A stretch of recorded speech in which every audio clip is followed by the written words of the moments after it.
হাঁসের মাংস শীতেই খেতে খুব মজা। রুটি পিঠা দিয়ে হাঁসের মাংস শীতের সময় খেতে অনেক মজা, কিন্তু আমার তো গরমেই হাঁস খেতে ইচ্ছা করছে, তাই বাজার থেকে 2টা হাঁস নিয়ে এসেছি। আসসালামু আলাইকুম, আশা করি সকলেই অনেক ভালো আছেন। নতুন আরেকটা ভিডিওতে অনেক অনেক স্বাগতম জানাচ্ছি।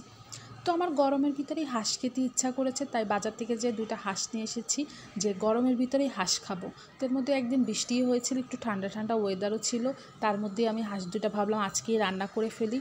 তো এখানে আমি হাঁস 2টা সুন্দর করে পরিষ্কার করে একদম ধুয়ে মুছে কেটে বুটে একদম সুন্দর করে সব কিছু পরিষ্কার করে নিয়েছি নিজের হাতে। আর হাঁস কোটা বাছা এত কষ্টে, কিন্তু যে জিনিসটা খেতে অনেক মজা সেটা তো একটু কষ্ট হবেই।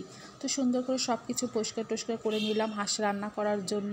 আর এখানে আমি হাঁস 2টা কেটে তারপর মশলা দিয়ে সুন্দর করে ভুনে নিচ্ছি। এখানে পরিমাণ মতো হাঁস রান্না করতে যা মশলা লাগে সব কিছুই এখানে দিয়েছি। একদম হাঁস 2টা সুন্দর করে মাখা মাখা করে রান্না করব, বেশি ঝোল ঝোল রান্না করব না, কারণ যেহেতু হাঁস খেতে ইচ্ছা করছে 2টা হাঁস একসাথে রান্না করতেছি। সুন্দর করে ভুনে একদম মাখা মাখা করে হাঁস 2টা খাবো। তো এখানে সুন্দর করে সব ধরনের মশলা দিয়ে দিয়েছি একটু, আর হাঁস 2টা তারপর মশলা ভুনা হয়ে গিয়েছে, তারপর আমি হাঁস 2টা এখানে ঢেলে দিয়ে দিয়েছি। হাঁস দিয়ে অনেক অনেক 2টা হাঁস অনেক হয়েছে, তো খেতে ইচ্ছা করছে অনেক বেশি করে খাবো। আর হাঁসের মাংস খেতে আমার অনেক বেশিই ভালো লাগে। একদম বেশি করে রান্না করছি, ইচ্ছা মতো মন ভরে খাবো, যেহেতু ইচ্ছা করছে আমার একদম হাঁসের মাংস ভুনা খেতে খুবই ইচ্ছা করছে, তাই নিয়ে এসেছি। তো এখানে আমি সব মশলা ভুনে একদম হাঁসটাকে সুন্দর করে ভালো করে কষিয়ে নিচ্ছি। এখানে কষিয়ে নিয়ে সুন্দর করে পরিমাণ মতো পানি দিয়ে একদম সেদ্ধ করে, দেখেন হাঁসটা কি সুন্দর রান্না হয়েছে এখানে।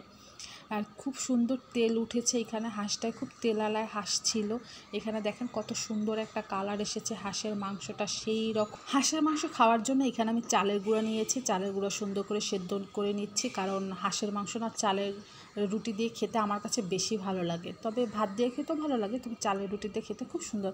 এই যে আমার মেয়ে ওইখানে রুটি বানানোর জন্য বসে গেছে, সে খুব দুষ্টামি করতেছে। এটা নিয়ে দেখেন কিভাবে তার ছোট ছোট বেলুন ফেলে নিয়েছে। সে রুটি বানাচ্ছে না, মনে হচ্ছে যেন রুটির সাথে সে যুদ্ধ করছে, যে রুটি পিটাচ্ছে। বা তো আমি রুটি বানাচ্ছি, সে পাশে বসে খুব দুষ্টামি করতেছে, যে দুষ্টামি করতে করতে তার সাথে কথা বলতে আমার রুটিগুলো সুন্দর করে বেলা হয়ে গিয়েছে। এখন আমি এক এক করে ভেজে নিচ্ছি, সুন্দর করে হাঁসের মাংস দিয়ে খাবো। একদম হাঁসের মাংসটা তো এত সুন্দর হয়েছে, লোভনীয়।